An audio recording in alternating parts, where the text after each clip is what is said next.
assim, sem graça. Não, vamos falar de Brasil. Vamos falar de Brasil. Vou voltar todo mundo aqui. Dona Carla, quem caiu da cama? Como assim? Quem caiu da cama e teve um traumatismo craniano leve? Eu pensando aqui. É que eu não sei. Pois é, Dani. Caiu da cama. Eu demorou para cair a ficha, mas na verdade até também demorou para o ex-presidente Jair Bolsonaro avisar que caiu da cama, né? Enfim, a gente mostrou aí nas reportagens do UOL. Então, a gente não sabe o exato momento que ele se acidentou. Conversando com ele, quando eu cheguei na sala onde a gente é liberado para poder ter esses 30 minutos, ele não conseguia falar, ele não se lembrava. Eu perguntei para ele, foi pela manhã? Porque ele tem uma pequena janela. Ele falou, eu acho que não, porque ainda não tinha luz do dia. Então a gente não sabe se foi já amanhecendo ou se foi à noite, na madrugada. A gente não sabe o tempo certo. Ele teve muita dificuldade, a gente não sabe se ele estava dormindo, levantou sonolento para ir ao banheiro e na volta caiu, porque eu fiquei sabendo que tem um degrau do quarto para o banheiro, a gente não sabe exatamente. Então não posso confirmar isso para você, se ele teve tempo de lembrar também, se ele tem essa medicação forte que ele toma, uma Pliquetil, que deixa ele muito sonolento, tanto que tem que ser fracionada. Se ele tomar um comprimido de 100 miligramas, né, doutor Caiado? Ele fica o dia todo deitado, ele não consegue interagir com você, então é fracionado. Então ele não fica 100% bem.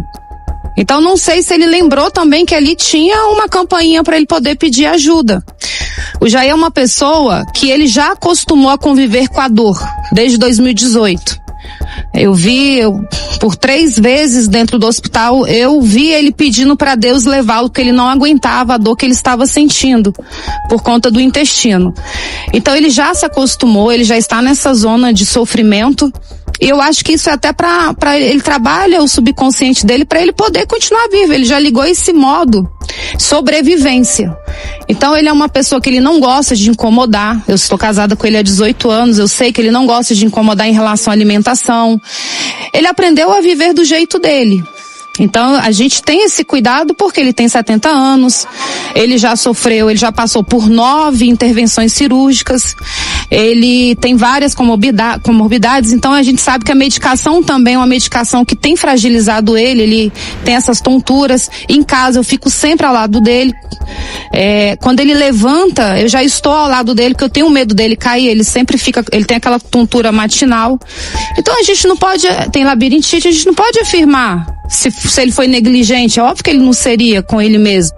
Para a União Nacional e para a convivência pacífica, el gobierno bolivariano, junto a las instituciones del Estado, ha decidido la puesta en libertad de un número importante de personas venezolanas y extranjeras, y estos procesos de excarcelación están ocurriendo desde este mismo momento.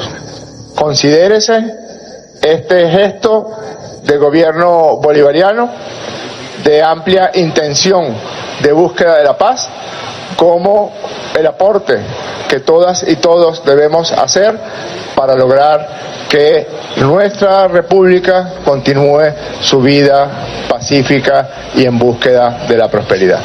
E tá com hematoma no rosto, nem ele sabe.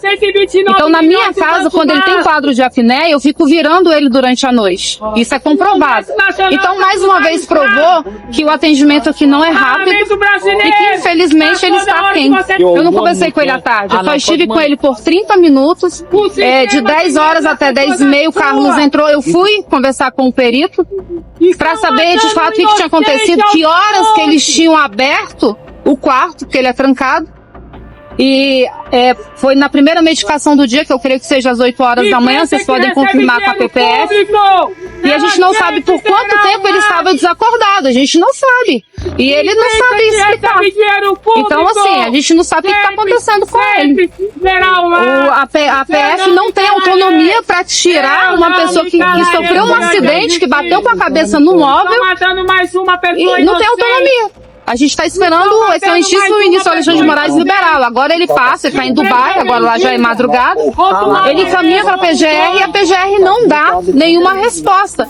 Mas nós estamos solicitando esse relatório justamente para saber o horário que foi aberto o quarto dele e mostrando para vocês toda essa linha do tempo durante o dia e existe uma negligência. Os médicos vão ficar aqui. O Brasil está lá dentro, tá? Nós temos também um perito que fez um relatório, inclusive a gente nem sabia que ele tinha tido esse traumatismo craniano leve. A gente ficou até achando que tinha tido uma desinformação e a gente ficou sabendo que foi o relatório da PF, foi o perito da PF.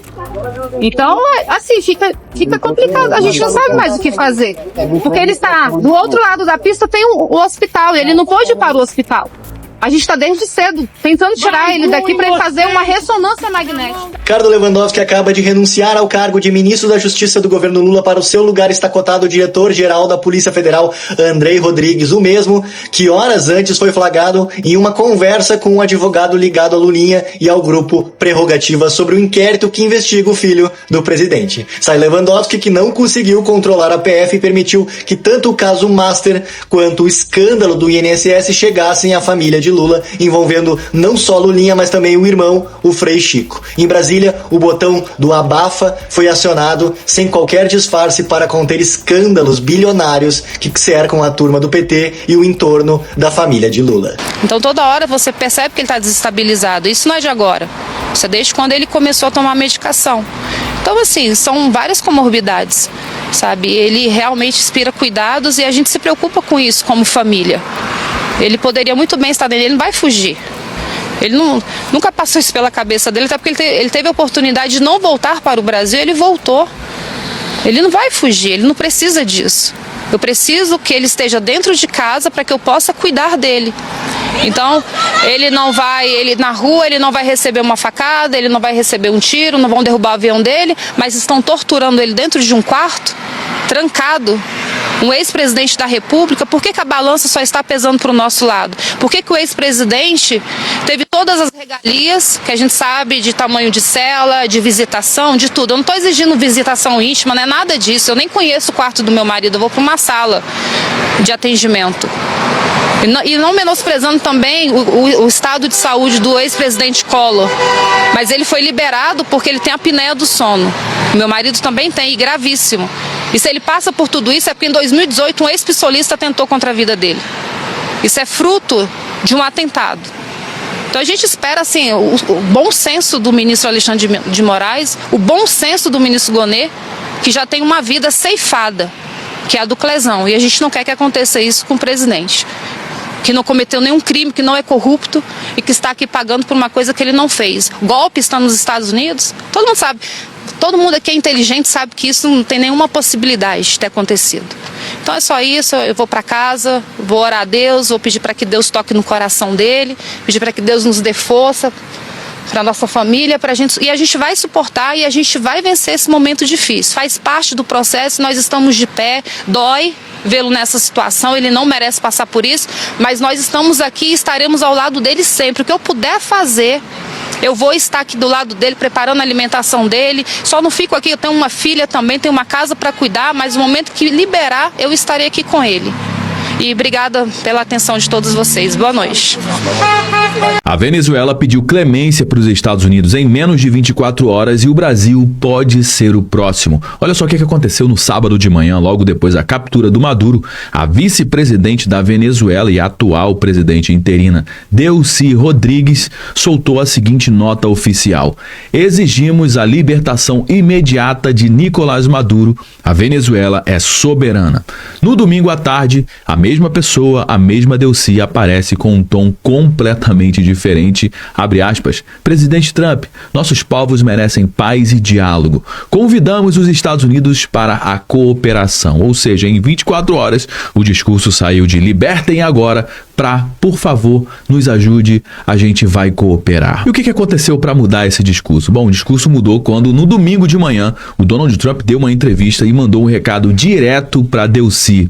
Ele disse que se ela não fizer o que é correto, o que é certo, vai pagar um preço muito alto, provavelmente maior do que o próprio Maduro, e horas depois ela publicava a carta pedindo paz. Ô Josué, é interessante, mas o que isso tem a ver com o Brasil? Bom, enquanto a Venezuela já está negociando nesse exato momento com os Estados Unidos, o Brasil começou a entrar no radar do Donald Trump. Hoje de manhã, Jason Miller, ex-assessor e conselheiro do Trump, postou no X a frase "vai se foder Lula". Agora todos nós sabemos qual é a sua posição. Miller não é qualquer um, é alguém do círculo íntimo de Donald Trump mandando um recado público para o Lula, que vem tentando maquiar a sua posição sobre o caso da Venezuela, mas isso não está dando certo. E repara só, o Lula não citou o nome de Trump e nem do Maduro em momento algum durante essa crise da Venezuela, apenas condenou a ação dos Estados Unidos, tentando fazer aqui ilusionismo diplomático barato, mas isso não está funcionando. E nessa matéria, que acabou de ser publicada na CNN,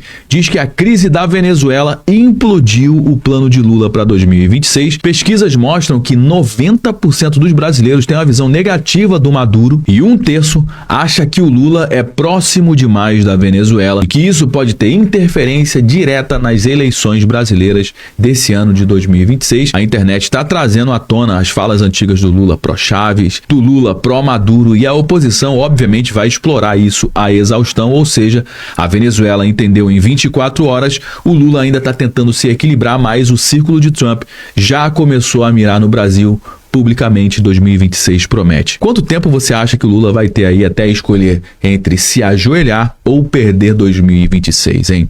Deixa o seu comentário aqui.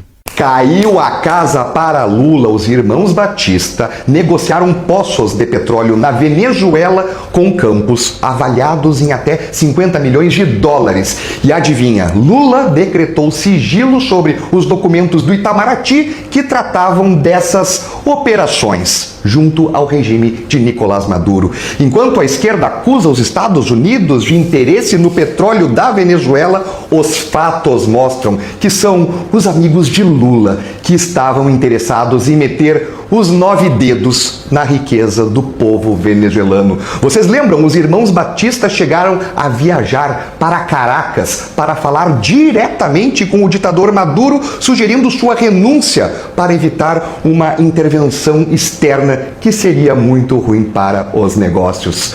O discurso público é democracia e soberania. Na prática, eles têm as mãos sujas de petróleo e do sangue do povo venezuelano.